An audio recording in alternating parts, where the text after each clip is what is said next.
If you're enjoying this video, smash that like button, subscribe, and hit the bell. Share it with your friends, and let me know in the comments where you're watching from. Every like and subscribe helps the channel grow.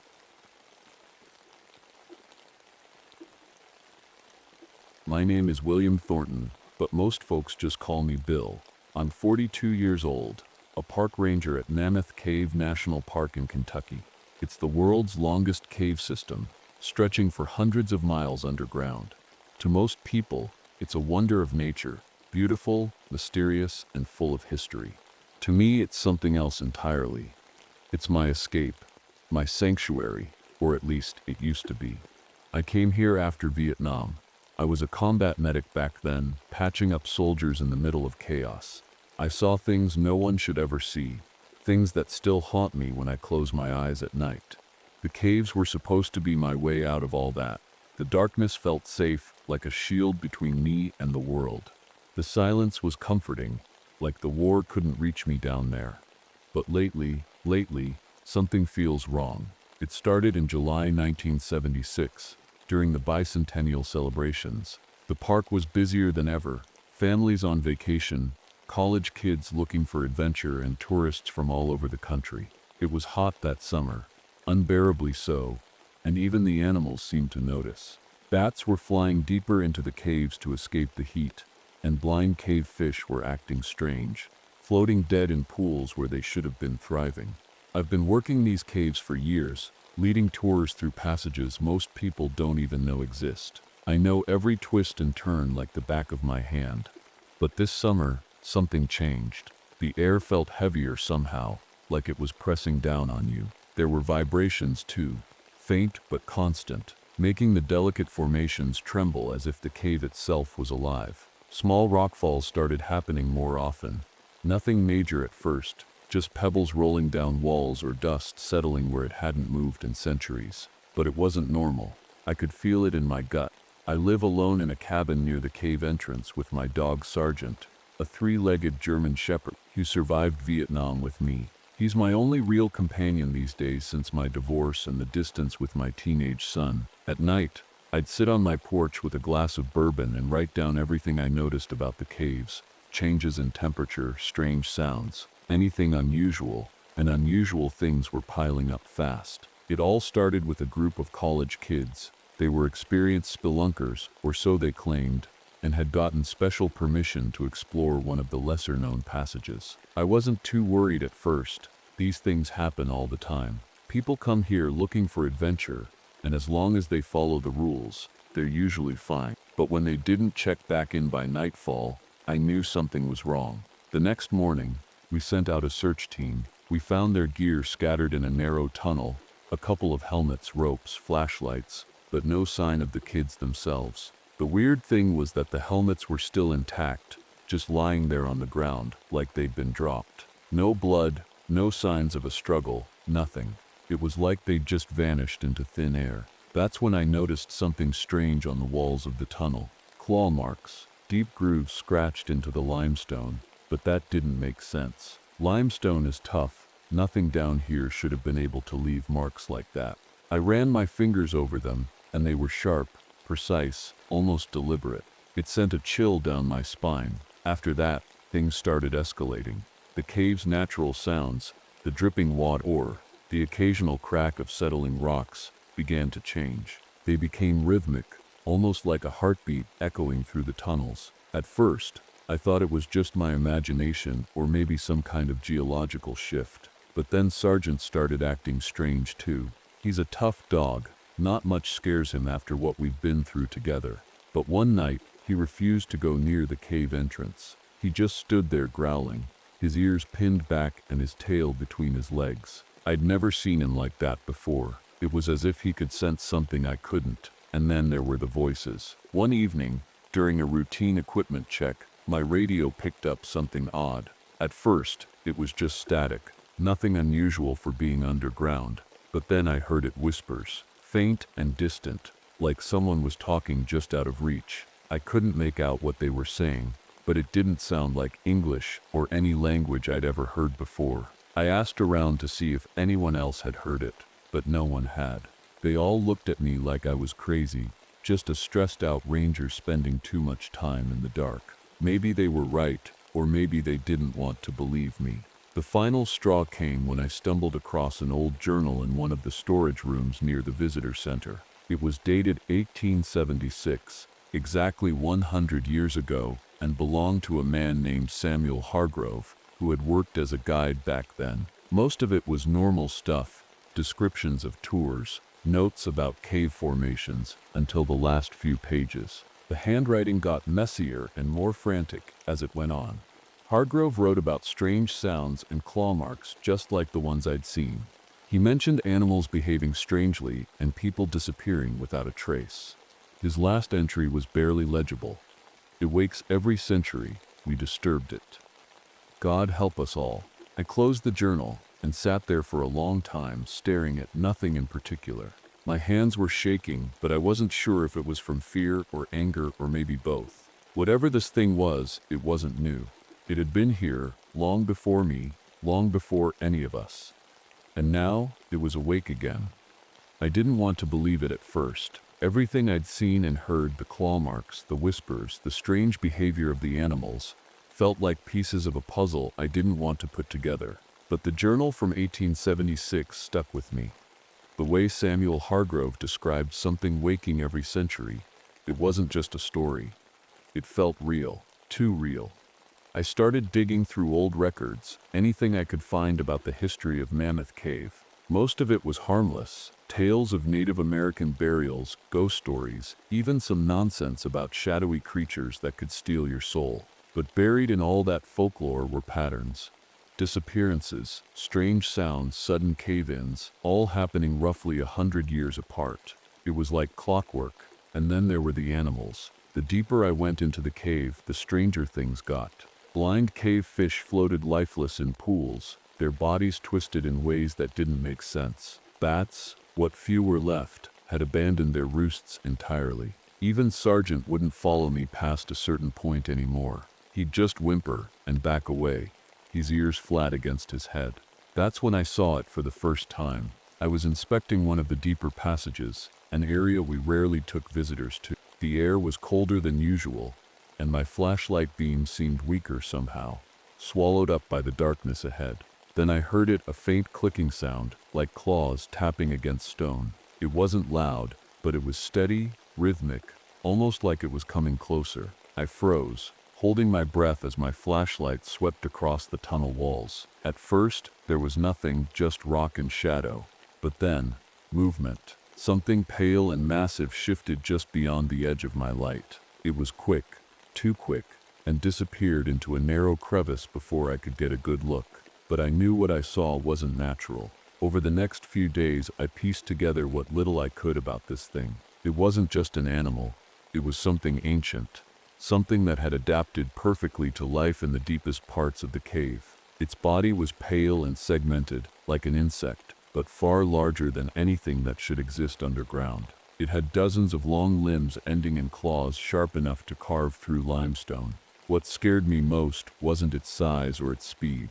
It was its intelligence. This thing wasn't just surviving down here. It was hunting.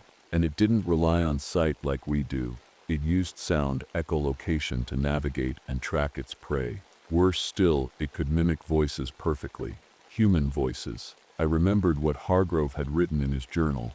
It speaks to you, lures you in. That's how it hunted, by imitating people's voices, calling for help or whispering just out of reach until you got close enough for it to strike. And then there were its other abilities, the ones that didn't make any sense at all.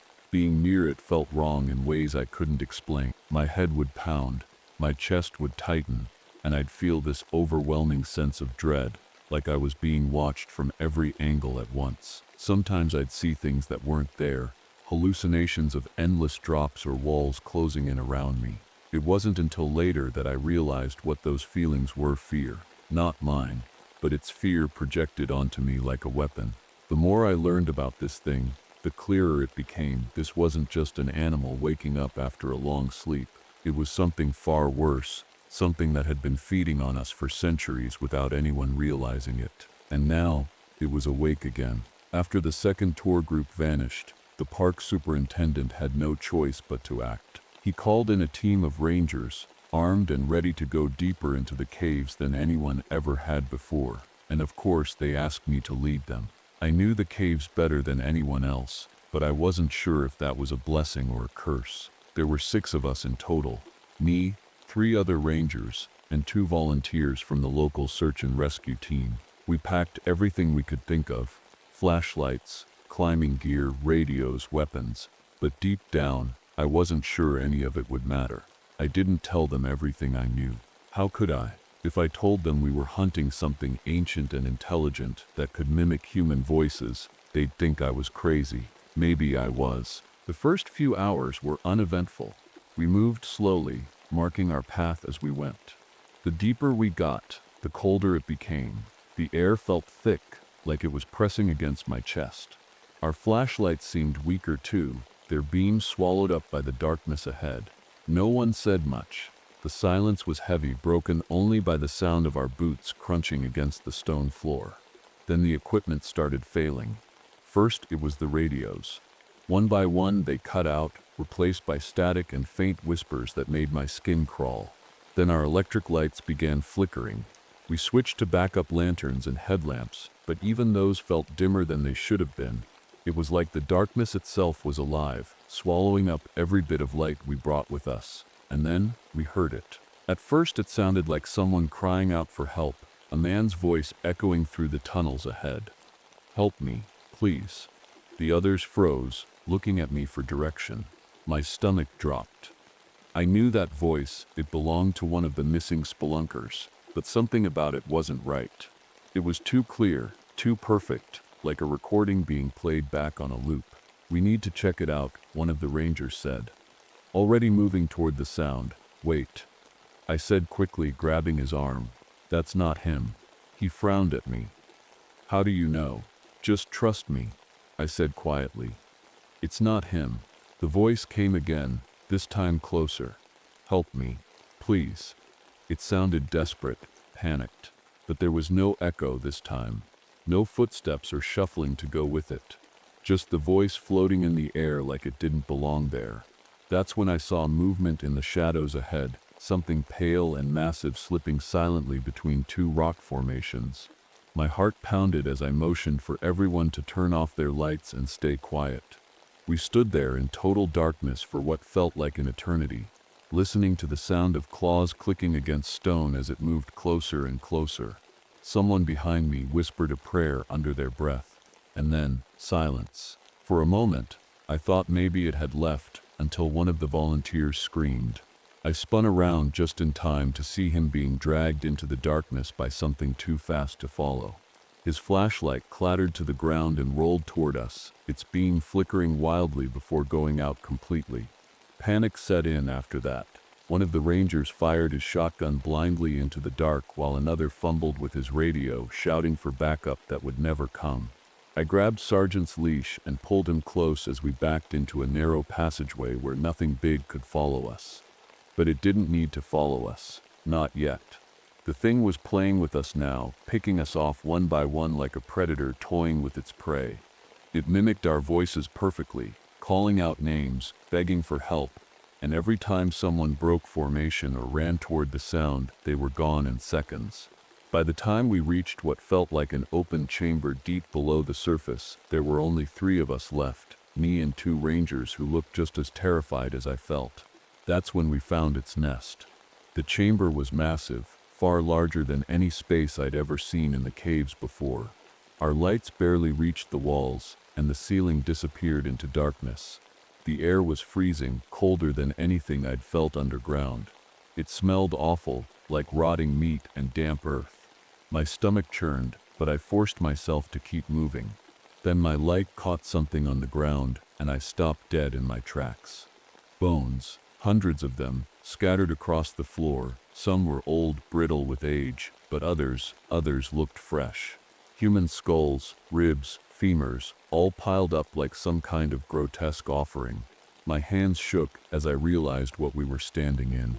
This wasn't just a cave, it was a feeding ground. The walls were covered in strange markings, pictographs carved into the stone by hands long gone. They showed people kneeling before something huge and shapeless, offering sacrifices to it.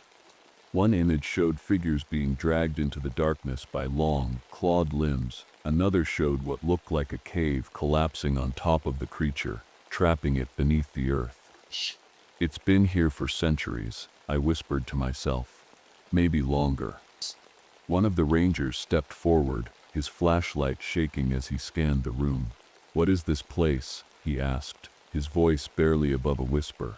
Before I could answer, we heard it again, the clicking sound of claws against stone.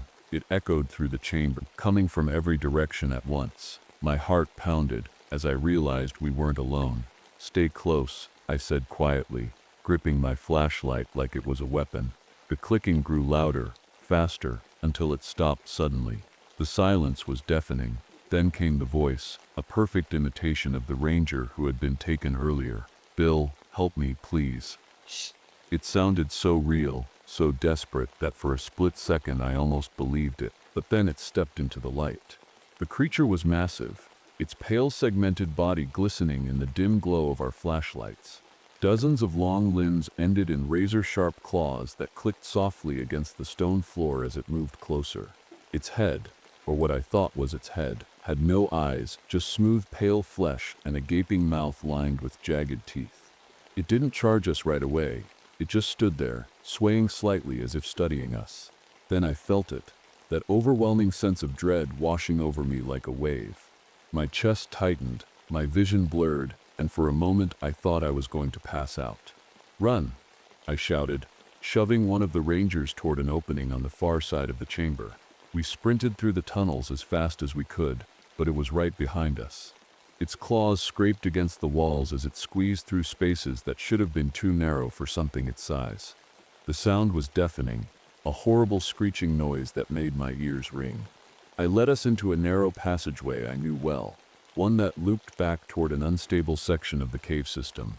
If we could lure it there, we might have a chance to trap it. "This way," I yelled over my shoulder, but when I turned around, only one ranger was still with me. The other had vanished into the darkness without a sound. We reached the unstable section, a tunnel lined with loose rocks and cracks running up the walls and ceiling, and stopped to catch our breath. The remaining ranger looked at me with wide eyes filled with fear. "What now?" he asked shakily. I didn't answer right away because deep down I already knew what had to be done. "We bring it here," I said finally, "and we bring this whole section down on top of it. He'd. We'll never make it out in time." "I know," I said quietly. Before he could argue, we heard it again, the clicking claws echoing through the tunnel behind us. It was close now, too close to run anymore. "Go," I told him firmly. "Get out while you still can." He hesitated for a moment before nodding and taking off down another passageway. That left just me and Sergeant standing there in the dark. I pulled out what little explosives we'd brought with us, small charges meant for clearing debris during rescues, and set them along the weakest points of the tunnel walls. My hands shook as I worked quickly, knowing every second counted. The clicking grew louder until finally, there it was.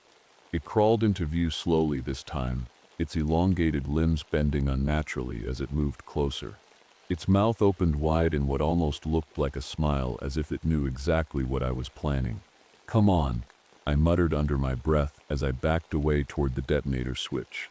When it was close enough, so close that I could feel its cold breath on my skin, I hit the switch. The explosion rocked the tunnel with a deafening roar as rocks and debris came crashing down around us. For a moment, all I could hear was the sound of stone grinding against stone and Sergeant barking frantically at my side.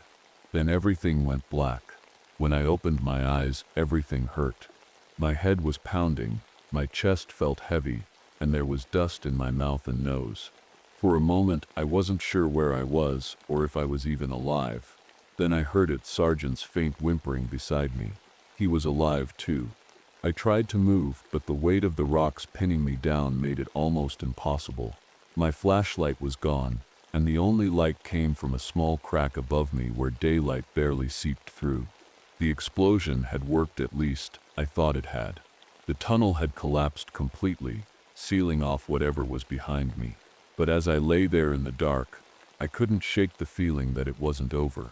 My mind felt invaded, like something else was there with me.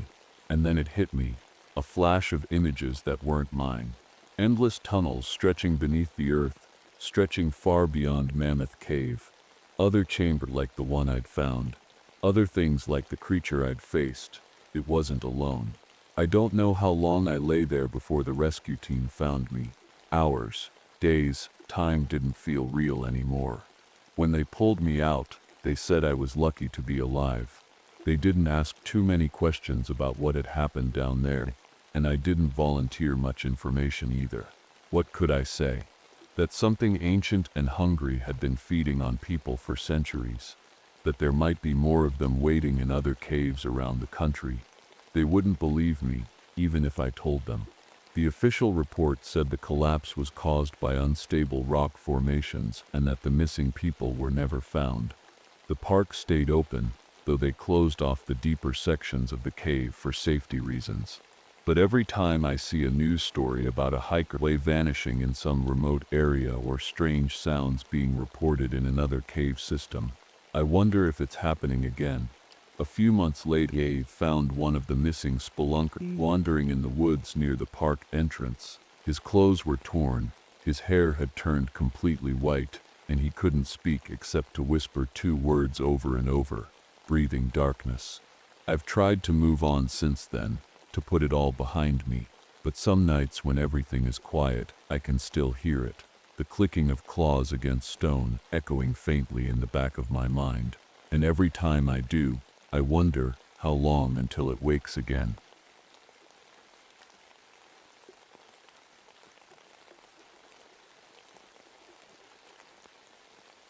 My name is David Nakano, and I've been a park ranger and search and rescue specialist for over 15 years. I've seen my fair share of strange things in the wilderness, things that most people wouldn't believe. But nothing, and I mean nothing, could have prepared me for what I experienced on Mount Rainier last winter. Mount Rainier is a place of breathtaking beauty, but it's also a place that demands respect. The snow-covered peaks, the endless forests, and the deep valleys. It's easy to get lost out there, both physically and mentally. People think they're invincible until the mountain shows them otherwise, and sometimes people don't come back at all. It had been a rough year for me. My wife, Emily, passed away in a car accident just 6 months earlier. She was my anchor, my reason to keep going. After she was gone, I threw myself into my work to escape the pain. But no matter how busy I kept myself, I couldn't escape her memory. Sometimes, when I was out on the mountain alone, I swore I could hear her voice in the wind, calling my name. It was probably just my mind playing tricks on me, or at least that's what I told myself. The winter season had been particularly harsh that year. Heavy snowstorms rolled in one after another, making it difficult for hikers and climbers to navigate the trails. Reports started coming in about strange things happening on the mountain. Hikers hearing voices when no one was around, seeing lights in places no human could possibly reach, and even losing hours of time without explanation. At first, I chalked it up to exhaustion or altitude sickness. But as the reports piled up, I couldn't ignore them anymore. One night, as I sat in the ranger station sipping a cup of lukewarm coffee, a call came through on the radio. A climbing team of 3 had gone missing near the summit. Their last transmission was garbled with static, but there was something else, something that sent chills down my spine. It sounded like rhythmic tapping in the background, almost like Morse code. But it wasn't Morse code. It didn't make any sense. I grabbed my gear and headed out into the stormy night. The wind howled like a living thing as I trudged through knee-deep snow toward the base camp where the climbers had last been seen. The mountain felt different that night, heavier somehow, like it was alive and watching me. When I reached the base camp, it was eerily quiet. The tents were still there, half buried in snow, but there was no sign of the climbers. Their gear was scattered around as if they'd left in a hurry. And then I saw it, something that made my stomach twist into knots. In the snow around the camp were strange patterns, perfectly concentric circles etched into the ground, as if someone had used a giant compass to draw them. They weren't made by footsteps or any tool I recognized. They were just there. I stood there staring at those circles for what felt like an eternity before snapping out of it. Something wasn't right on this mountain, and I was determined to find out what it was. I couldn't shake the feeling that I was being watched as I stood there in the snow, staring at those strange circles. The wind was biting cold, and the trees around the camp swayed and creaked like they were whispering to each other. I forced myself to focus. The climbers were still out there somewhere, and they needed help. I started searching the area, calling out their names. "Hello? Is anyone out here?" But my voice just echoed back at me, swallowed by the mountain.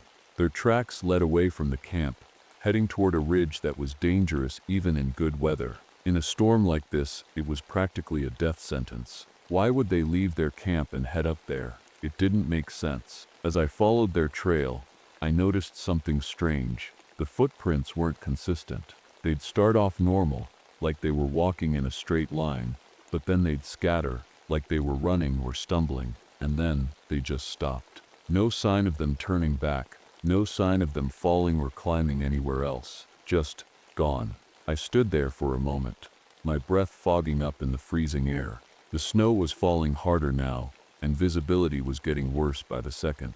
I knew I couldn't stay out here much longer without risking my own life, but something about this whole situation felt wrong, like there was more to it than just a group of climbers getting lost. As I turned to head back to the base camp and call for backup, I heard something. At first, I thought it was just the wind playing tricks on me again, but then it came again, a faint tapping sound. It wasn't random, it had a rhythm to it. Tap, tap, tap, pause, tap, tap, tap, tap.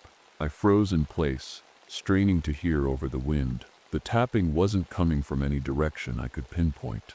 It seemed to echo all around me. My heart started pounding in my chest as I scanned the area with my flashlight, but all I could see was snow and shadows. "Hello?" I called out again, my voice shaking slightly now. "Is someone there?" No answer.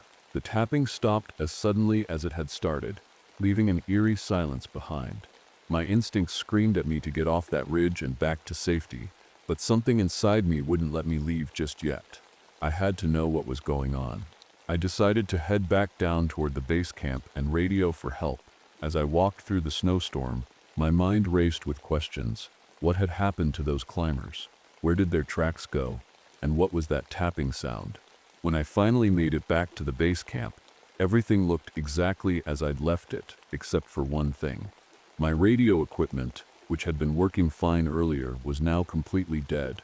No static, no signal, just silence. Frustrated and uneasy, I sat down in one of the abandoned tents to try and warm up while I figured out what to do next. That's when I noticed something else. A notebook lying half buried in the snow near one of the tents. Before I could decide what to do next, another sound reached me, this time not tapping but a voice.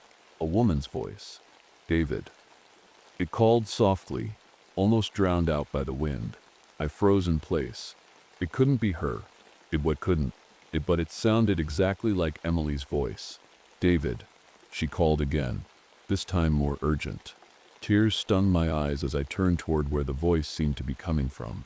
The cave below me.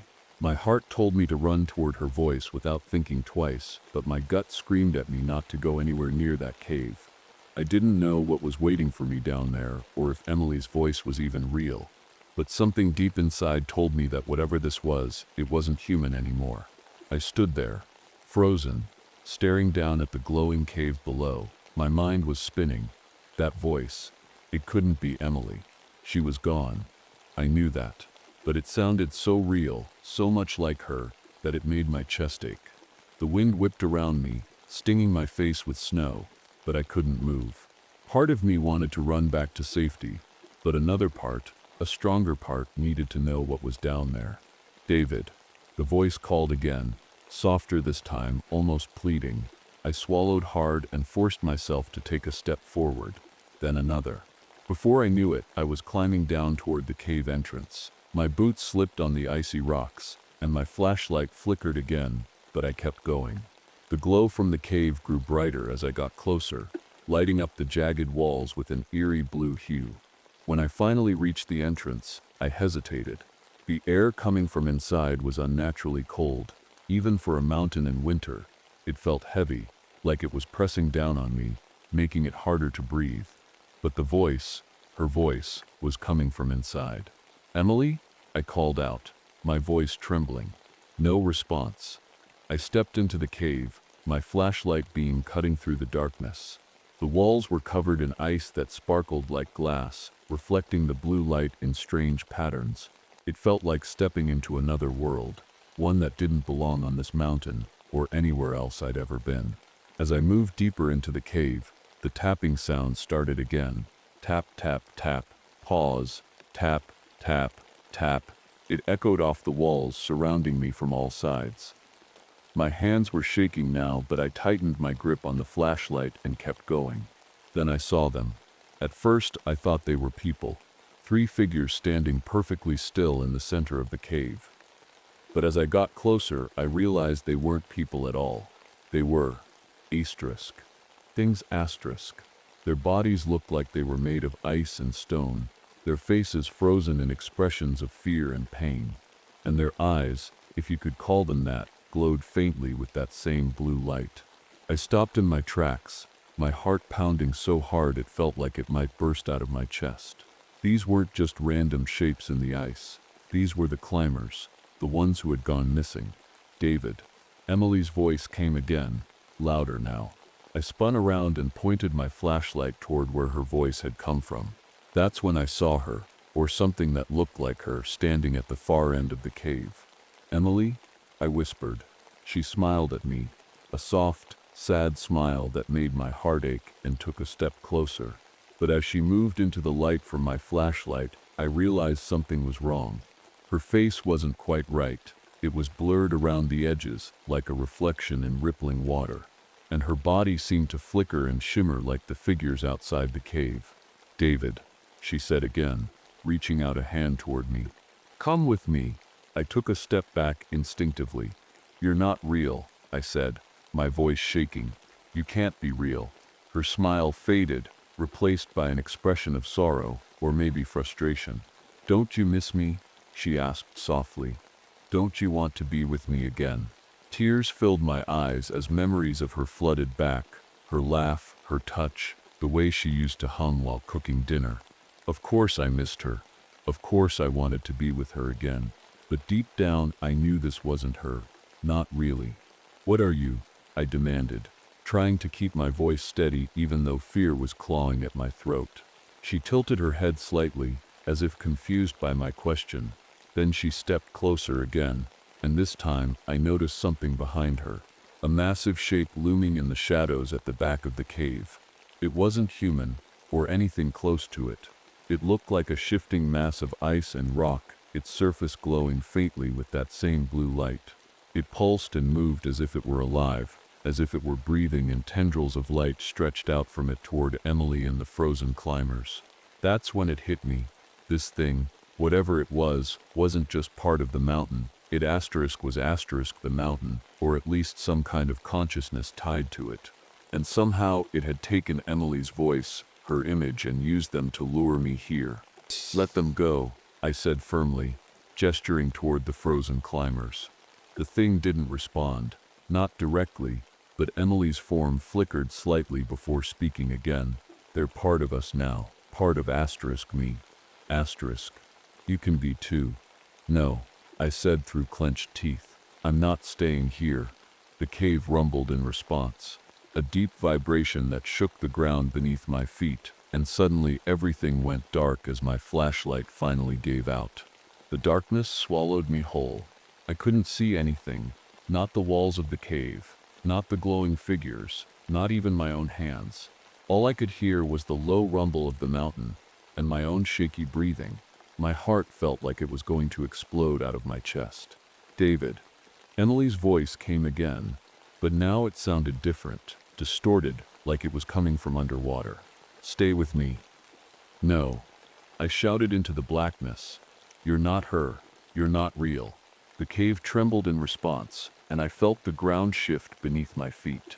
I stumbled, falling to my knees on the icy floor. My hands were freezing, but I didn't dare stop moving.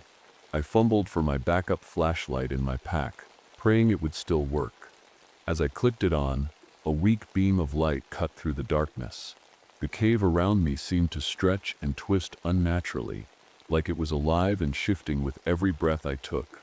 The glowing figures of the climbers were still there, motionless and eerie, but Emily, or whatever was pretending to be her, was gone. Instead, the massive shape at the back of the cave began to move. The pulsing blue light grew brighter, and tendrils of ice stretched out toward me like fingers reaching for prey. The air grew even colder, biting into my skin like needles. I scrambled backward, my mind racing for a plan. This thing, this entity, it wasn't just part of the mountain, it was feeding off people somehow, trapping them here and turning them into those frozen figures. It had taken their voices, their memories, and now it wanted me. But why? Why me? Then it hit me. It wasn't just trying to take me. It was trying to lure me. It had used Emily's voice because it knew she was my weakness. It wasn't just some mindless force. It was intelligent. It had been watching me all along. Why are you doing this? I shouted at the glowing mass, trying to keep my voice steady even though fear gripped every part of me. For a moment, everything went still. The tendrils stopped moving, and the rumbling quieted. Then a voice echoed through the cave. Not Emily's this time, but something deeper and colder. "We remember," it said slowly, each word echoing like a distant avalanche. "We, collect, collect. What?" I demanded, even though part of me didn't want to know the answer. "Memories," it replied. "Voices, lives, moments." It didn't make sense at first. Why would something like this care about memories? But as I looked at the frozen climbers again, it started to click. This thing wasn't killing people out of malice. It was absorbing them somehow, keeping pieces of them alive inside itself. "Let them go," I said firmly, standing up despite my shaking legs. "They don't belong to you." The rumbling returned, louder this time, shaking the entire cave. The tendrils of ice lashed out toward me again, forcing me to duck and scramble away. "You will join," the voice boomed. "No," I shouted back. "I won't." Desperation took over as I scanned the cave for anything I could use, anything that might stop this thing or at least slow it down. That's when I remembered something: electromagnetic interference. My radio had died earlier because of some kind of strange energy coming from this mountain. Maybe that same energy could be disrupted. I reached into my pack and pulled out an emergency flare gun, a last resort tool we carried for signaling helicopters during rescues. It wasn't much, but it was all I had. I aimed at the glowing mass in the back of the cave and fired. The flare shot through the air like a comet, its bright red light cutting through the eerie blue glow. When it hit the entity's core, there was an ear-splitting screech, a sound so loud and piercing that I had to cover my ears as I fell to the ground. The blue light flickered wildly before dimming slightly. The tendrils recoiled as if in pain, and for a brief moment everything went still again. I didn't waste any time. I grabbed one of the climbers' frozen bodies and pulled with all my strength. To my surprise and relief, the ice around them began to crack and break apart as if whatever held them there was losing its grip. One by one I freed all 3 climbers and dragged them toward the cave entrance as fast as I could.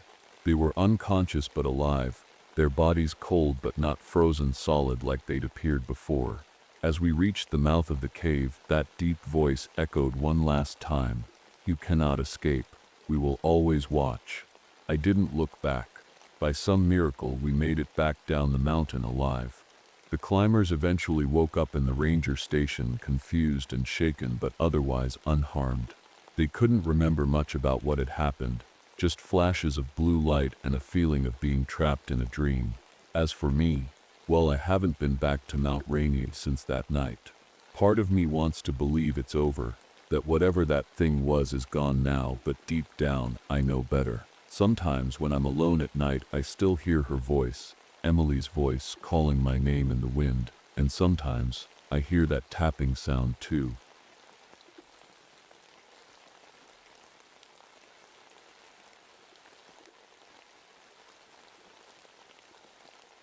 My name is Robert Jefferson. but everyone calls me Bobby. I'm 28 years old, a Vietnam veteran, and the first black park ranger in this district of West Virginia. It's the summer of 1967, and I've been stationed out here in the Monongahela National Forest for a few months now. To most people, this place is just a quiet stretch of Appalachian wilderness, a sea of trees that stretches for miles. But to me, it's something else entirely. It feels alive in a way that's hard to explain, and not in a comforting way. The locals have a nickname for it, the Hanging Woods. They say it's because of the moss that hangs from the branches, like old ropes swaying in the breeze. But when you're walking alone under that thick canopy, where the sunlight barely makes it through, you can't help but feel like there's more to it than just moss. The air is heavy with moisture, and the constant mist clings to your skin like a second layer. Everything smells damp, like wet earth and rotting leaves. I came here hoping to leave things behind. The war, the memories, the tension that seems to be boiling over everywhere back in the cities. Out here, I thought I'd find peace, maybe even purpose. I live alone in a fire watch tower deep in the forest, surrounded by nothing but trees and silence. My job is simple: patrol the trails, keep an eye out for fires or lost hikers, and document the plant life for my research. I've always loved studying plants, maybe because they don't judge or talk back. But lately something feels off about this forest. The animals don't act right. Deer stand frozen for hours like statues, all staring in the same direction as if they're waiting for something. Birds have abandoned their nests completely, leaving eggs to rot in the damp air. And sometimes, just sometimes, the whole forest goes silent all at once. No bird song, no rustling leaves, no buzzing insects, just nothing. Then, just as suddenly as it stops, the noise comes back like nothing happened. I try to tell myself it's just my imagination, or maybe some natural phenomenon I don't understand yet. But deep down, I know better. Something isn't right here. Let me tell you how it all started. Or at least when I first realized this place wasn't just another patch of woods on a map. It was a humid morning in late June when I found the hunters. I was out on a routine patrol, walking one of the lesser-used trails about 5 miles from my tower. The air was thick with mist, and the ground squished under my boots from all the rain we'd been having. I remember thinking how quiet it was. Too quiet. No birds, no insects, not even the sound of wind through the trees. Just me and my own footsteps. I almost missed them at first. The bodies were lying in a small clearing off the trail, arranged in a perfect triangle. 3 men, all dressed in hunting gear, their rifles still slung over their shoulders. They looked like they'd just stopped and laid down, like they were taking a nap. But their eyes were open, staring blankly at the sky. I froze. My first thought was maybe they'd been attacked by an animal, but there wasn't a scratch on them. Then I noticed something strange. Thin white threads covering their bodies, almost like spider webs. But it wasn't spider webs. It was something else entirely. Something that looked alive. The threads clung to their skin and clothes, spreading out in delicate patterns like roots growing into the ground. I radioed it in right away, my hands shaking as I held the mic. "This is Ranger Jefferson," I said, trying to keep my voice steady. "I've got 3 deceased individuals on Trail 7 near marker 42, requesting immediate backup." The dispatcher's voice crackled back through the static. "Copy that, Jefferson. Stay put and wait for local authorities." "Yeah," I muttered, staring at the bodies. "I'm not going anywhere." When the sheriff and his team arrived about an hour later, they didn't know what to make of it either. The coroner said it looked like they'd all died of heart attacks at the same time, which didn't make any sense because these guys were young and healthy looking, and those white threads. No one had an explanation for that. After they took the bodies away, I stayed behind to look around the clearing. That's when I noticed something else. Stone cairns, half buried in mud and moss, arranged in a wide circle around where the hunters had been lying. They looked ancient, weathered by time and covered in lichen. I'd never seen anything like them before. I told myself it was just a coincidence, just some old markers left by settlers or maybe even Native Americans long ago. But deep down, I felt it in my gut. This wasn't normal. Over the next few days, things only got stranger. Search dogs brought in to investigate refused to go near certain parts of the forest. They'd whimper and pull at their leashes like they were terrified of something we couldn't see. The locals started whispering about seeing strange things at dusk, shadows moving between the trees or figures that looked like people but weren't quite right. And then there were my own experiences. One morning, I woke up standing on top of a cliff miles away from my tower with no memory of how I got there. Another time, I found myself walking a trail I didn't recognize, even though I'd been through this forest dozens of times before. The worst part? Every time something like that happened, I felt this presence watching me. It wasn't like being watched by a person. It was bigger than that. Like the whole forest had eyes on me. I tried to brush it off as stress or exhaustion from long hours on patrol, but when Dr. Abigail Morton called me about her latest findings, I knew this wasn't just in my head. Dr. Abigail Morton was the only person I trusted to talk about what was going on. She was a botanist working on a research project in the area, studying fungi and other plant life unique to the Appalachian region. Like me, she was an outsider. One of the few women in her field, and definitely the only one brave enough to spend weeks alone in a place like this. We'd struck up a friendship over shared cups of coffee and quiet conversations about science and life. When she called me that evening, her voice sounded different, shaky, like she'd just seen something she couldn't explain. "Bobby," she said, skipping the usual pleasantries, "I need you to come to my cabin. Now." I didn't ask questions. I grabbed my flashlight and headed out, hiking the mile-long trail to her place as the sun dipped below the horizon.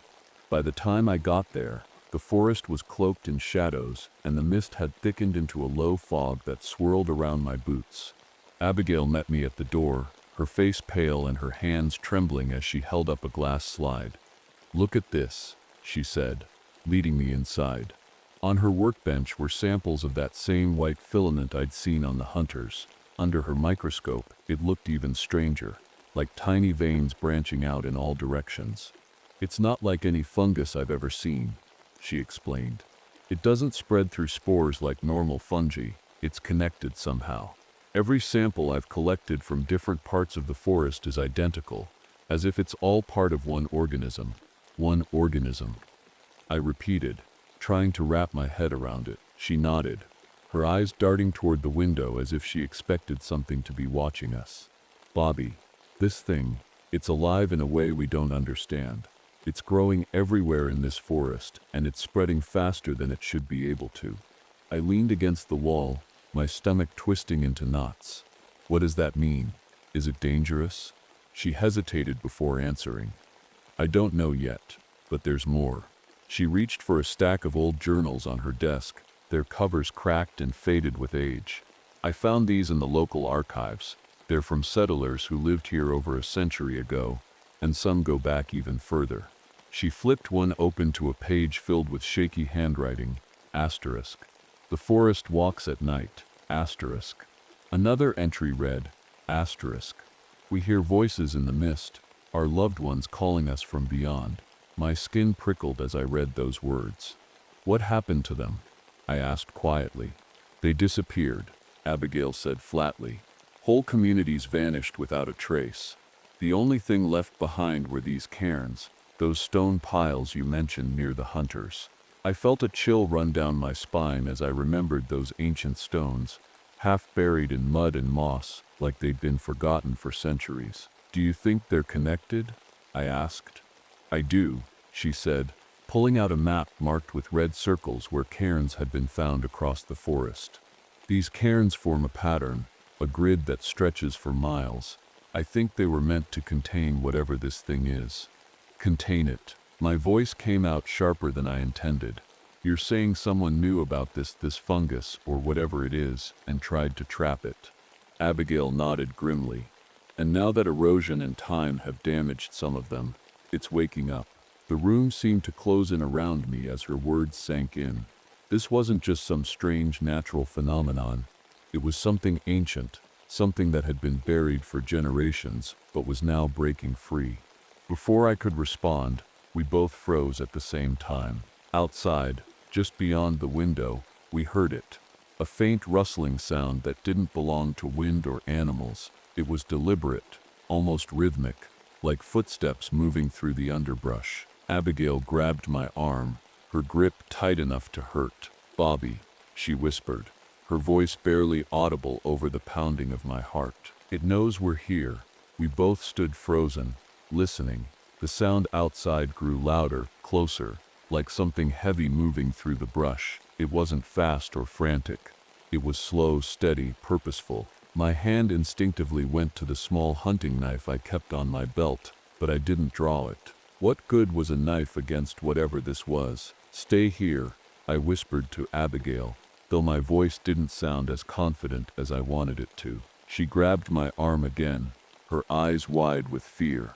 "Don't go out there," she hissed. "I'll just take a look," I said, trying to calm her. "Lock the door behind me."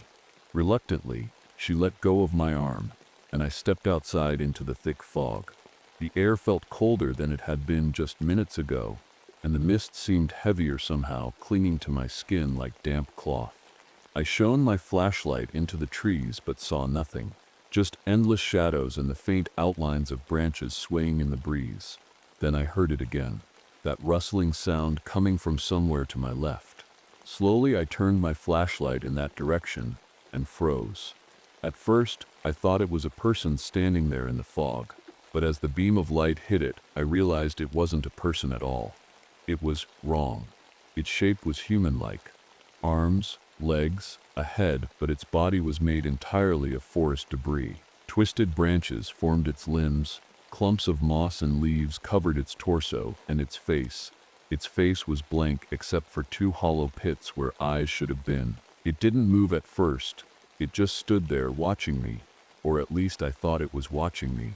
Then slowly it tilted its head to one side like it was curious about me. My breath caught in my throat as I took a step back toward the cabin door. The thing mirrored my movement, stepping forward as I stepped back. Its body creaked like old wood bending under pressure. "Abigail." I called out softly over my shoulder, not daring to take my eyes off the thing. "Open the door." The door creaked open behind me just as the creature took another step forward. Without thinking twice, I darted back inside and slammed the door shut behind me, locking it tight. "What did you see?" Abigail asked urgently. I leaned against the door, trying to catch my breath. "I don't know," I admitted finally. "It looked like it was made of the forest itself." Abigail's face went pale as she sat down heavily at her desk. "It's connected," she muttered almost to herself. "The fungus, it's controlling everything out there." "What do you mean?" I asked. She grabbed one of her notebooks and flipped through it frantically before shoving it toward me. On one page was a diagram showing how fungal networks work, how they spread underground and connect plants and trees together like a massive web. "This fungus isn't just growing," she said. "It's thinking. It's using the forest like a body, a way to move and act." I stared at her in disbelief. "You're saying this whole forest is alive? Like, alive, alive?" "Yes," she said firmly, "and it's aware of us." The weight of her words hit me like a punch to the gut. All those strange things I'd seen, the silent animals, the time lapses, even that creature outside, it all made sense now in a way that terrified me more than anything else ever had. "This thing," Abigail continued hesitantly, "it doesn't think like we do. It doesn't understand individuality or life as we know it. To it, we're just resources." Resources. My stomach churned at the thought. She nodded grimly. "It absorbs everything that dies within its reach, memories, knowledge, even physical matter, and uses them to grow stronger." I felt sick as pieces of the puzzle started falling into place. The hunters covered in white filaments.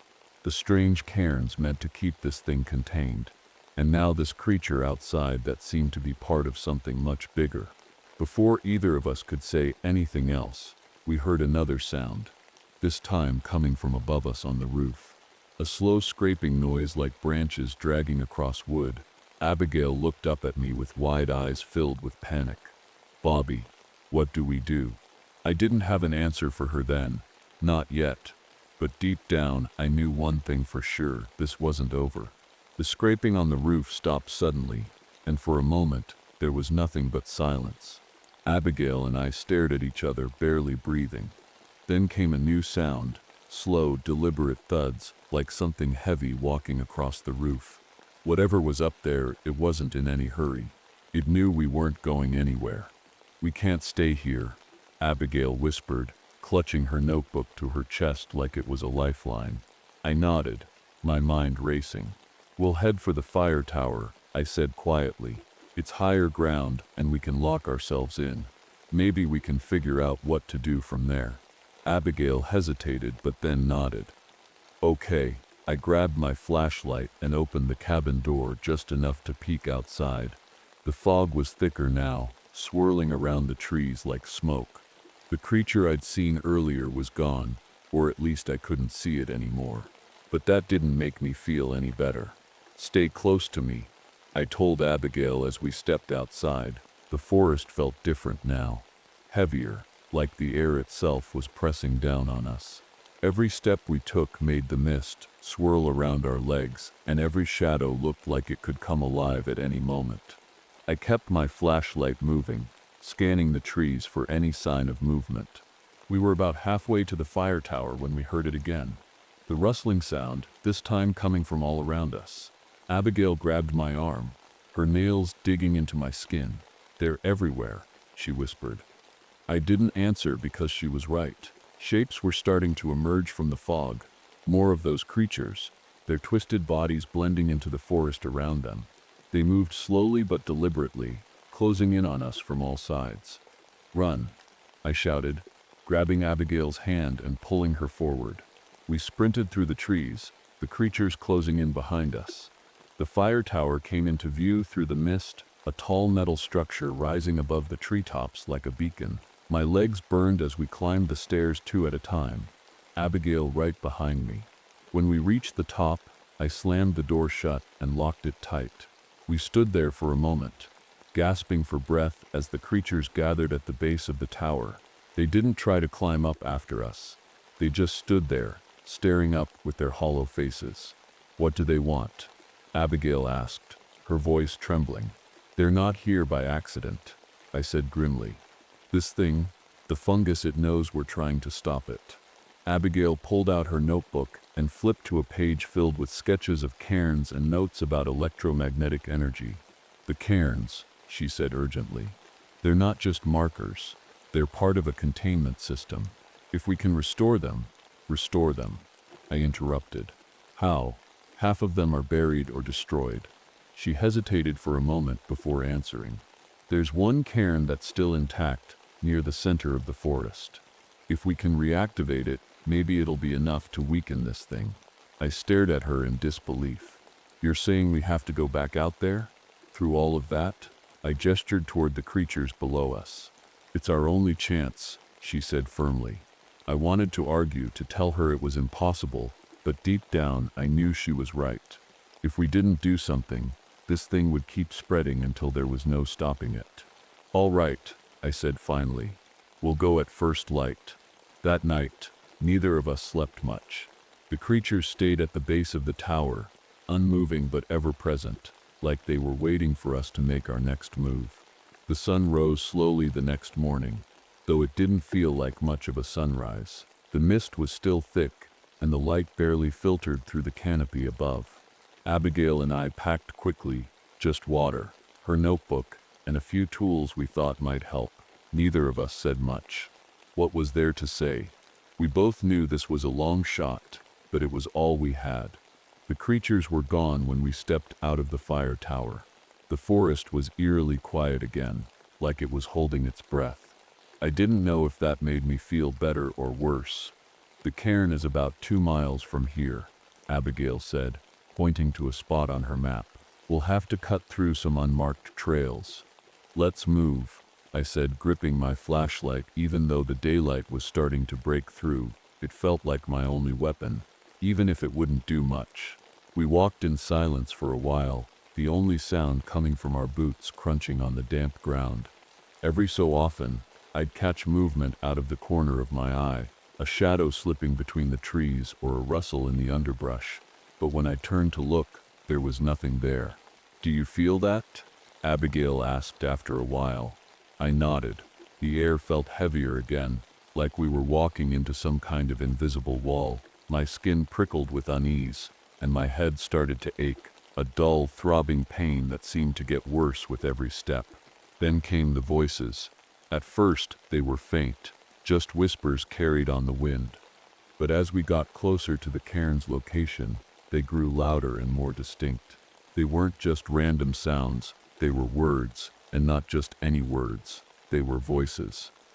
I recognized Bobby. I stopped dead in my tracks. That voice, it was my sergeant from Vietnam. He died in an ambush, along with most of my unit, but here he was, calling my name like he was standing just behind me. "Don't listen to it," Abigail said sharply, grabbing my arm. "It's not real," but it felt real, too real. "Bobby," another voice called out, this time softer, more familiar. My mother's voice. She'd passed away when I was a teenager, but hearing her now made my chest tighten with emotion. "Come home," she said gently. "You don't belong here." I shook my head and forced myself to keep walking, even as tears stung my eyes. Abigail stayed close beside me, her face pale but determined. The voices didn't stop. They only got louder as we approached the clearing where the cairn stood, and then we saw it. The cairn was massive, larger than any of the others I'd seen before. It stood in the center of a wide clearing, its stones weathered but still intact. The air around it shimmered faintly, like heat rising off pavement on a summer day, but we weren't alone. Standing between us and the cairn was me. At least it looked like me. Same face, same uniform, same everything, but its eyes were wrong. Empty and lifeless, like those creatures we'd seen before. "What is this?" I whispered. My voice barely audible. "It's using you," Abigail said quietly. "It's trying to stop us." The thing that looked like me tilted its head and smiled, a cold, hollow smile that sent chills down my spine. "You don't have to fight this," it said in my voice. "Just let go." I tightened my grip on the flashlight and took a step forward. "Get out of my way." The thing didn't move at first. It just stood there watching me with that eerie smile. Then it lunged. The thing that looked like me moved fast, faster than I expected. It closed the distance between us in seconds, its arms outstretched like it wanted to grab me. I barely had time to dodge, stumbling backward as it swiped at the air where I'd just been standing. "Bobby," Abigail shouted, but I couldn't look at her. My eyes were locked on the thing in front of me. It wasn't human. Not really. Up close, I could see how its skin wasn't skin at all. It was made of bark and moss, held together by those thin white filaments that seemed to pulse like veins. It moved like a puppet on strings, jerky and unnatural, but strong, too strong. I swung my flashlight at it out of instinct, the heavy metal casing connecting with its shoulder. The impact barely slowed it down. It turned its hollow eyes toward me and lunged again, forcing me to dive out of the way. "Abigail," I yelled, scrambling to my feet. "Get to the cairn." She hesitated for a moment, then nodded and took off toward the massive stone structure in the clearing. The thing, my double, saw her running and started to move after her.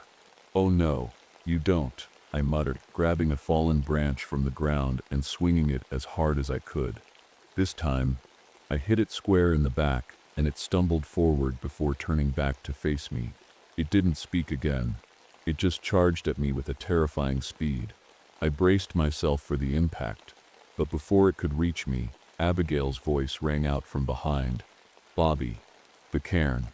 I glanced over my shoulder and saw her standing next to the cairn, her hands pressed against its surface. The air around her shimmered even more now, like ripples spreading across water. The thing froze mid-step, its body twitching violently, as if something was pulling at it from all sides. It let out a sound, a low, guttural noise that didn't belong to anything human, and then collapsed to the ground in a heap of tangled branches and moss. I didn't wait to see if it would get back up.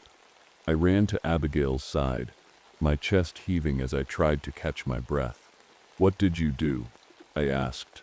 She looked up at me, her face pale but determined. "The cairn. It's still active." It's holding this thing back, but not for long. What do we do now? I asked, glancing nervously at the forest around us. The mist was swirling faster now, and the air felt electric, like a storm was about to break. Abigail hesitated for a moment before pulling out her notebook and flipping through its pages. "There's one last thing we can try," she said finally. "The cairns were designed to focus energy, to contain this entity. But they need a connection, a living link." "A link?" I frowned. "What does that mean?" "It means someone has to connect with it," she said quietly, "to act as a bridge between us and whatever this thing is." I stared at her in disbelief. "You're saying someone has to let this thing into their mind?" She nodded slowly, just enough to communicate with it to make it understand boundaries. "That's insane," I said, shaking my head. "What if it takes over completely? What if—" "I'll do it," she said firmly. "No," I said immediately. "Absolutely not. Bobby." "No," I snapped, cutting her off. "You've done enough already. If anyone's doing this, it's me."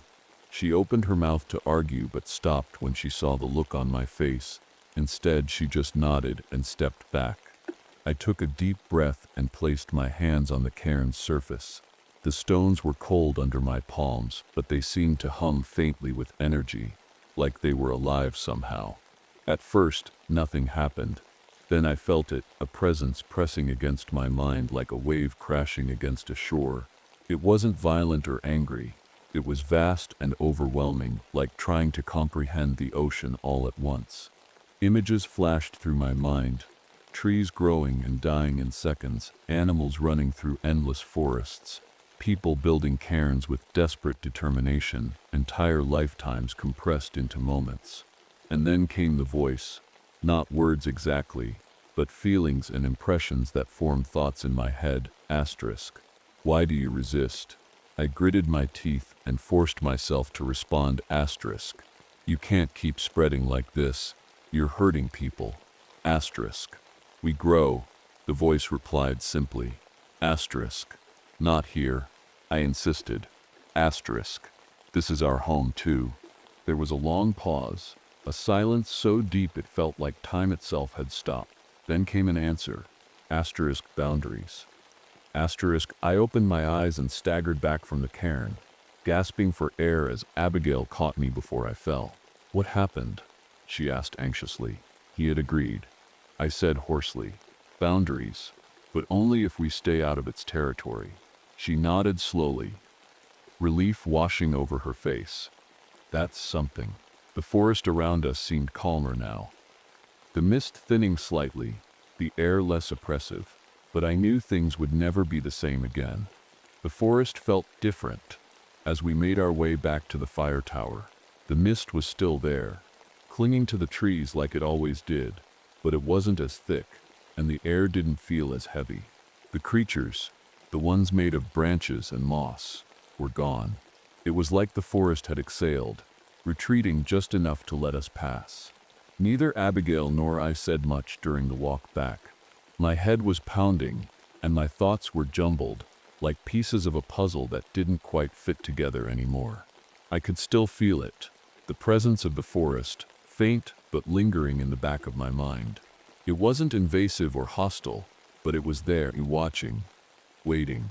When we reached the tower, Abigail turned to me, her face pale and exhausted. "Bobby," she said softly, "are you okay?" I wanted to tell her I was fine, that everything would go back to normal now, but I couldn't lie to her, not after everything we'd been through. "I don't know," I admitted. "I can still feel it, like it's connected to me somehow." She nodded slowly, like she'd expected that answer. "You're the bridge now," she said quietly. "It needed someone to understand it, to communicate with it." "Yeah," I muttered, rubbing my temples. "But what does that even mean?" "I don't know," she said honestly. "But you're still you, Bobby. You're still here." I wanted to believe her, but deep down I wasn't so sure. The following weeks were strange. The forest seemed calmer. No more strange noises at night. No more animals acting like statues or birds abandoning their nests. The mist still hung low over the ground, and the air still smelled damp and earthy, but it felt quieter somehow. I stayed on as a ranger, though things weren't exactly normal for me anymore. Sometimes I'd wake up in the middle of the night with visions of roots spreading deep into the earth, or trees growing and dying in an endless cycle. Other times, I'd hear whispers in my head, not words exactly, but impressions and feelings that weren't my own. At first it scared me, but over time I started to understand what they meant. The forest wasn't trying to hurt anyone. It was just alive in a way we couldn't comprehend. It didn't see us as enemies or even as individuals. To it, we were just part of the same system, like leaves on a tree or blades of grass in a field. Abigail left not long after that summer ended. She said she needed time to process everything that had happened, and I couldn't blame her for wanting to get away from this place. Before she left, she made me promise to keep an eye on things, to make sure the boundaries we'd set with the forest were respected. I kept that promise. The park officials chalked up my increasingly odd behavior to PTSD from Vietnam and stress from working alone in such an isolated area. They didn't question why certain trails were suddenly marked as restricted, or why I insisted on rerouting visitors away from specific parts of the forest. They didn't need to know the truth. Every now and then I'd catch glimpses of something moving between the trees, shapes that weren't quite human but weren't entirely unnatural either. They never came close. They just watched from a distance before melting back into the shadows. And sometimes late at night when everything was quiet, I'd hear it again, that presence pressing gently against my mind like a tide lapping at the shore. It wasn't threatening anymore, not really, but it was always there, reminding me that this forest wasn't just trees and dirt and wildlife. It was something bigger than any of us could ever understand, and now I was part of it.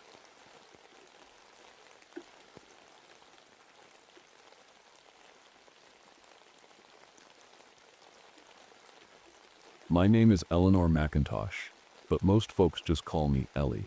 I'm a park ranger up in the Boundary Waters canoe area, right along the border of Minnesota and Canada. It's February 1953, and this winter has been the coldest I've ever seen in my 35 years. The kind of cold that makes the air feel sharp in your lungs and freezes your breath before you can even see it. The lakes are frozen solid, thick enough to drive a truck across, and the forests are so quiet you'd think the whole world was holding its breath.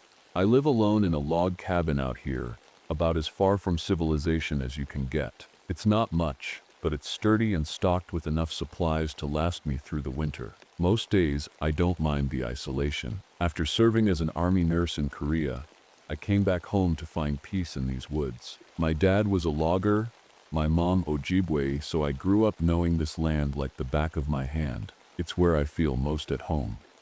But this winter, something feels different. The cold bites harder, the nights are darker, and there's a heaviness in the air I can't quite explain. The Ojibwe elders warned me about this season. They call it the hunger moon. They say it's when the barrier between our world and the spirit world thins, and things that don't belong here can slip through. At first, I didn't think much of it. I've heard plenty of old stories growing up, tales about spirits that roam the woods or creatures that come out when people are desperate. But lately, I've been having these dreams. In them I'm running through endless forests, something huge and fast chasing me. When I wake up, my heart's pounding like I've just run a marathon. At first, I told myself it was just stress or maybe too much coffee before bed. But then, things started happening. Let me tell you how it all began. It started with the animals. Out here, you learn to read the land by watching them. Tracks in the snow, the way they move, where they gather, it all tells a story. But this winter, the story didn't make sense. For days I didn't see a single track. Not a rabbit, not a fox, nothing. Then all at once, I'd find herds of deer moving together, frantic like something was chasing them. But there was no sign of wolves or anything else that could cause that kind of panic. The first real shock came on one of my patrols. I was checking the trails near Lake Agnes when I saw it, a moose carcass up in the trees. Now, I've seen plenty of dead animals in my time, but this was different. The moose was wedged between two thick branches, at least 20 feet off the ground. Its body was frozen solid, but when I got closer, I saw that it had been drained of blood. Not a drop on the snow below. And here's the part that sent a chill down my spine. The flesh wasn't frozen. In temperatures like this, everything freezes solid in minutes. But not this. I radioed it in to headquarters, but all I got back was static and some strange wailing sounds that made my equipment buzz and crackle. It wasn't wind. I know what wind sounds like. This was something else entirely. A few days later, Walter Little Fox came by to check on me. Walter's an old Ojibwe guide who knows these woods better than anyone alive. He's been like a mentor to me ever since I started working out here. That day, though, he looked worried, more worried than I'd ever seen him. "Ellie," he said, his voice low and serious, "something's wrong in these woods." He told me about hunters who'd gone missing, men who knew this land as well as he did and wouldn't just get lost. He said their last known campsites were strange, trees bent into unnatural shapes like they'd been twisted by giant hands, snow that wouldn't melt even when brought near a fire, and footprints, huge ones, 4 toes instead of 5. Walter also mentioned something else. People in his community were leaving their winter camps early and moving inland. These were families who'd followed the same patterns for generations, but now they were breaking tradition because they felt something bad was coming. I wanted to brush it off as superstition or coincidence, but deep down, I couldn't shake the feeling that Walter was right, especially after what happened next. A few nights later, I was sitting by the fire in my cabin when I heard it, a sound outside that made my blood run cold. It started as a low groan, almost like a tree bending under heavy snow, but then it turned into something else, something that sounded almost human but not quite right. It echoed through the trees and seemed to come from everywhere at once. I grabbed my rifle and stepped outside into the freezing night air.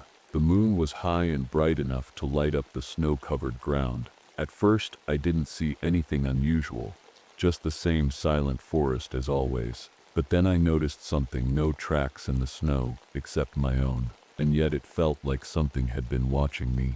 That night, I couldn't sleep. Every time I closed my eyes, I saw flashes of those dreams again, running through endless woods while something huge and shadowy chased me just out of sight. The next morning, I decided to check on some of the old trappers' cabins scattered around my territory. Most of them hadn't been used in years, but something told me to take a look anyway. The first cabin I found had its door barricaded from the inside, with furniture piled high against it, chairs tipped over, and a table shoved against the frame like whoever had been inside was trying to keep something out.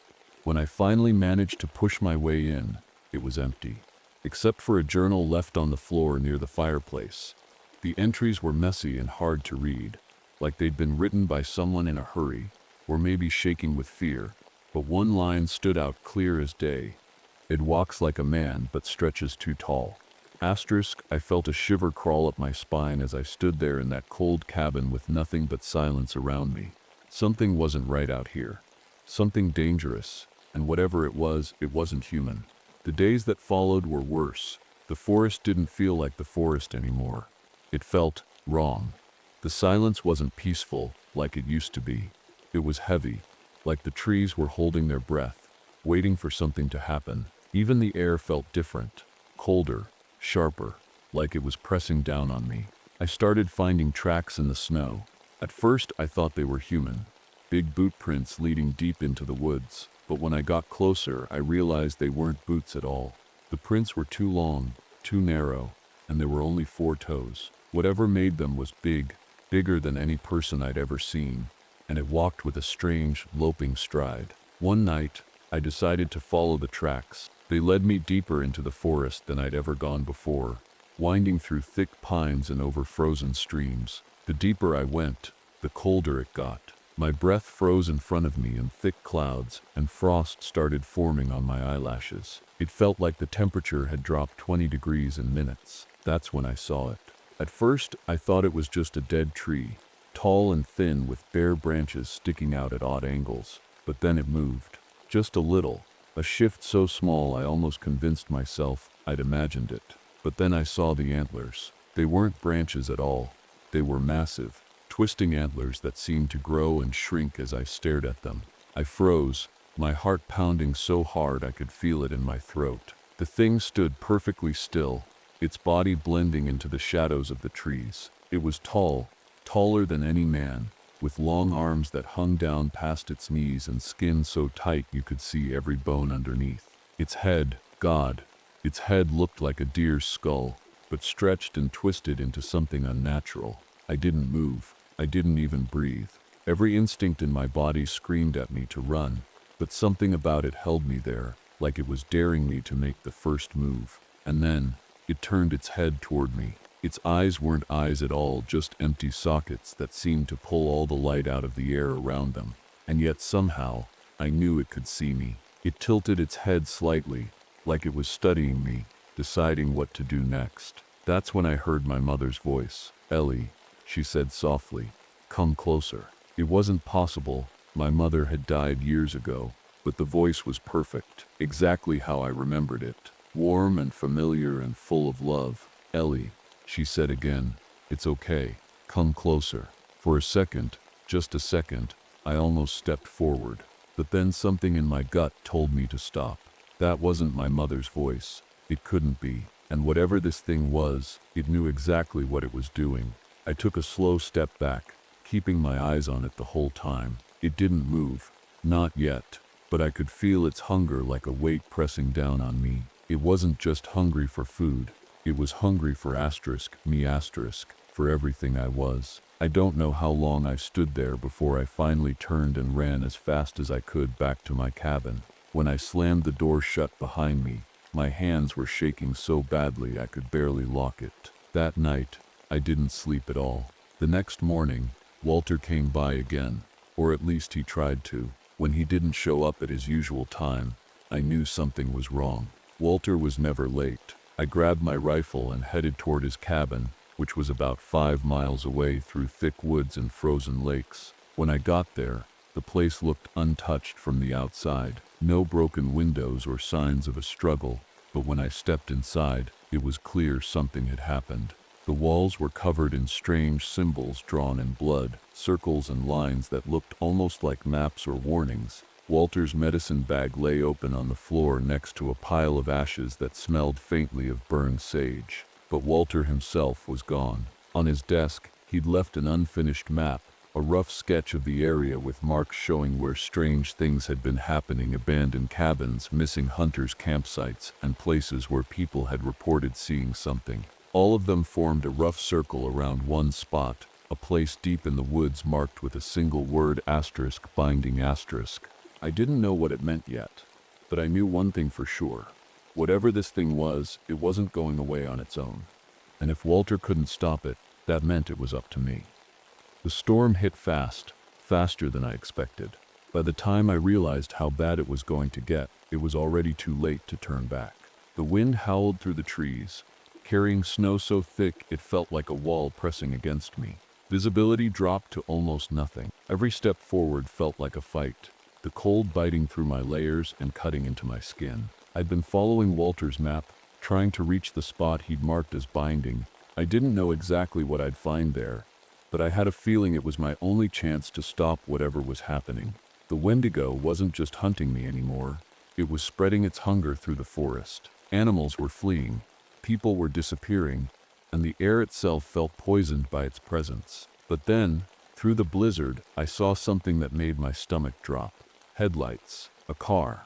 I stumbled toward it, my boots crunching through the snow. It was an old station wagon, half buried in a snowdrift with its engine dead and its windows frosted over. Inside I found a family, a man, a woman, and their teenage son, huddled together under blankets. Their faces were pale, their lips blue from the cold. "We got stuck," the man said when he saw me, his voice shaky. "We were trying to get back to town before the storm hit." They didn't know what they'd wandered into. They didn't know what was out here with them. I helped them out of the car and told them we needed to move fast. The cabin wasn't far, and it was our best shot at surviving the storm. But as we started walking, I couldn't shake the feeling that something was wrong. The boy kept glancing over his shoulder like he could see something in the trees. The woman whispered under her breath, her words too soft for me to hear, And then there was the man. He wasn't walking right. His steps were uneven, his movements jerky, like he was struggling against something invisible. It didn't take long for the wendigo to make its presence known. The first sign was the cold, a sharp drop in temperature that made the snow around us freeze into solid ice. Then came the sound, a low growl that seemed to come from everywhere at once. The boy screamed, pointing into the trees where shadows moved unnaturally fast. "Run!" I shouted. We took off through the storm, stumbling over roots and rocks hidden beneath the snow. The wendigo didn't chase us outright. It didn't need to. It toyed with us instead, appearing just long enough to send us into a panic before vanishing again. Sometimes it looked like a deer standing on its hind legs. Other times it stretched impossibly tall, its antlers scraping against the tops of the trees. But worst of all was its voice. "Ellie!" It called out in my mother's voice again, soft and sweet like she used to sound when she woke me up for school as a kid. "Ellie, come here." I knew better than to listen, but one of the others didn't. The woman stopped dead in her tracks, staring into the darkness with wide eyes. "Mom," she whispered. Before I could stop her, she took a step toward the voice, and that's when it struck. The wendigo moved so fast it was almost a blur, grabbing her with one long arm and dragging her into the trees before any of us could react. Her scream cut off abruptly, leaving only silence behind. We didn't have time to mourn. We had to keep moving. By some miracle, or maybe sheer stubbornness, we made it to an old ranger outpost just as my legs were about to give out from exhaustion. The boy and his father collapsed onto one of the bunks while I barricaded the door with whatever I could find: chairs, crates, even an old metal filing cabinet. But deep down I knew it wouldn't be enough. The wendigo wasn't just outside, it was inside too. Not physically yet, but in our minds. The hunger it carried wasn't just its own. It spread like a sickness, making you crave things you shouldn't crave and think thoughts you shouldn't think. The father started muttering under his breath about food, how hungry he was and how there wasn't enough for all of us. His eyes darted toward his son in a way that made my stomach churn. And then there was me. My hands wouldn't stop shaking as I gripped my rifle tighter and tighter, fighting off thoughts that weren't mine. Thoughts about how easy it would be to survive if there weren't so many mouths to feed. This thing wasn't just hunting us, it was breaking us down from the inside out. I knew we couldn't stay there for long. I knew we couldn't stay in the outpost. The wendigo wasn't going to stop, and the longer we stayed, the more it would twist us. I could already see it working on the father. His eyes were hollow, his breathing shallow, and he wouldn't stop staring at his son. I had to get us out of there before it was too late. Walter's map came back to me. The spot marked asterisk binding asterisk. I didn't know what I'd find there, but it was our only chance. If this thing had been stopped before, maybe I could do it again. I grabbed my pack and told the father and son we were leaving. The father didn't argue, he just nodded slowly, like he was barely holding on to himself. The storm hadn't let up, but we pushed through it anyway. The cold was worse now, cutting through every layer of clothing like it wanted to freeze us from the inside out. The boy stumbled a few times, but I kept pulling him up, telling him to keep moving. I didn't tell them what I suspected, that the wendigo was letting us go because it wanted us to reach the binding site. It wanted us there. By the time we reached the spot on Walter's map, the storm had died down just enough for me to see where we were. It was a frozen waterfall, its icy surface glowing faintly in the moonlight. Behind it, there was a dark opening, a cave hidden by layers of ice and snow. "This is it," I said, though my voice sounded small in the vast silence around us. The boy clung to my arm as we stepped inside. The air in the cave was colder than outside, if that was even possible, and every breath felt like shards of glass in my chest. The walls were covered in markings, symbols like the ones I'd seen in Walter's cabin, carved deep into the stone. At the center of the cave was a circle of rocks arranged around a blackened patch of ground that smelled faintly of burned wood and something metallic. I knew this place wasn't natural. It felt ancient, heavy with something I couldn't explain. This was where they'd bound it before, where they'd trapped it long enough for people to forget what it really was. But now it was awake again. The father collapsed near the circle, clutching his head and groaning in pain. The boy knelt beside him, crying softly as he tried to shake him awake. I didn't have much time. I reached into my pack and pulled out my mother's medicine pouch, the one she'd given me years ago before she passed. Inside were small bundles of herbs, a few stones, and a tiny vial of red ochre powder she used for ceremonies. I didn't know exactly what to do. I wasn't trained in these rituals, but something deep inside me told me this was what I needed. As I knelt by the circle, a sound echoed through the cave, a low growl that made my heart stop. The wendigo stepped into view at the mouth of the cave, its massive antlers scraping against the icy walls as it ducked inside. Its empty eyes locked onto mine, and for a moment everything else disappeared. It felt like time had stopped, like there was nothing left in the world but me and this thing. It moved slowly toward us, its long limbs bending unnaturally as it crept closer. The boy screamed as he clung to his father, who was now completely still, his body limp like he'd given up entirely. I forced myself to focus on the circle in front of me. My hands shook as I poured the red ochre onto the blackened ground and whispered words I half remembered from my mother's stories, words about balance and protection and binding spirits that didn't belong here. The wendigo stopped just outside the circle, tilting its head as if curious about what I was doing. Its hunger pressed against me like a physical force, making it harder to breathe with every passing second. Then it spoke, not with words but with thoughts that slammed into my mind like thunder. Asterisk, you cannot stop me. I ignored it and kept going, sprinkling herbs into the circle and cutting my palm with my knife to let a few drops of blood fall onto the stones. My mother had always said blood carried power, enough power to seal things that couldn't be sealed any other way. The wendigo roared then, a sound so loud and raw that it shook the walls of the cave. It lunged forward but stopped just short of crossing into the circle. Its antlers scraped against an invisible barrier as it snarled and clawed at empty air. I kept chanting, or maybe praying. I wasn't sure anymore. All I knew was that I had to finish what Walter started all those years ago. Finally, with one last word, everything went still. The wendigo froze mid-snarl, its body stiffening as if held by invisible chains. Its empty eyes locked onto mine one last time before its form began to dissolve into shadows that swirled around the cave like smoke caught in a windstorm. And then, silence. When I opened my eyes again, I was lying on the ground outside the cave with snow falling softly around me. The boy sat beside me, his face pale but alive. His father wasn't there anymore. He's gone, the boy whispered when he saw me looking for him. I nodded slowly and pulled him close as tears stung my eyes, not from sadness but from exhaustion and relief that we were still alive at all. We made our way back through the forest in silence, leaving behind whatever remained of that ancient evil trapped once more beneath layers of ice and stone. But even now, even as I sit here writing this, I can still feel it watching me from somewhere far away. And deep down, I know this isn't over.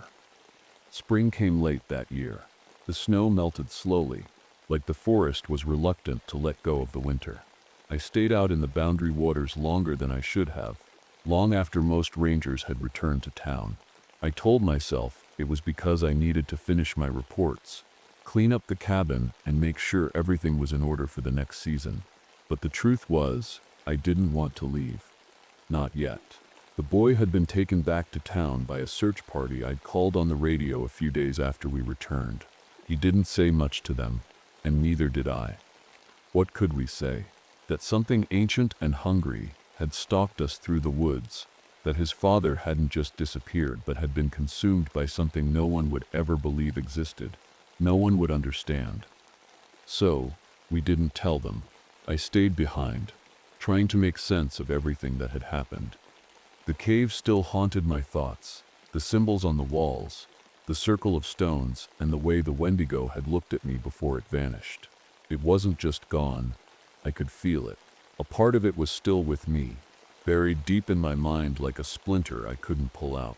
At night I dreamed of it, not the way it looked, but the way it saw. In my dreams, I wasn't myself anymore. I was something else, something cold and empty, moving through the forest with endless hunger. The trees bent away from me as I passed, their branches snapping under the weight of my presence. Animals fled before they even saw me, sensing what I was before they could understand it. And then there were the voices. They weren't loud or clear like they'd been in the cave. They were whispers now, soft and distant, but always there, just at the edge of my hearing. Sometimes they sounded like Walter or my mother, or even the boy's father. Other times, they were voices I didn't recognize at all. I tried to ignore them, but they never really went away. One day, while cleaning out Walter's cabin, I found something that stopped me in my tracks. It was an old journal, his handwriting scrawled across pages filled with notes about spirits, rituals, and stories passed down through his family. One entry caught my eye. The wendigo cannot be destroyed, only bound, but those who bind it are never free of its shadow. I read that line over and over until the words blurred together on the page. It made sense now. The dreams, the whispers, the feeling that something was always watching me from just beyond the trees. I wasn't free of it. The wendigo might have been trapped again, buried beneath ice and stone where it couldn't hurt anyone, but a piece of it had stayed with me. Maybe that was its way of surviving, leaving a mark on those who faced it so it could find its way back when the time was right. I thought about leaving, about going back to town and trying to live a normal life again, but deep down I knew I couldn't. Not now. Not ever. The last thing I did before leaving Walter's cabin was write down everything that had happened. The tracks in the snow, the moose in the trees, Walter's warnings, and what we'd faced in that cave. Every detail went into a journal of my own, so that if anyone ever found themselves in this position again, they'd know what they were dealing with. When I finished writing, I packed up my things and headed deeper into the wilderness, farther north than I'd ever gone before. There were no trails where I was going, no cabins or outposts or signs of civilization, just endless forest and frozen lakes stretching all the way to Canada. I don't know how long I'll stay out here, maybe until spring comes again, or maybe forever. All I know is that as long as there's even a chance that thing could come back, someone has to be here to stop it. And if it does come back, this time I'll be ready.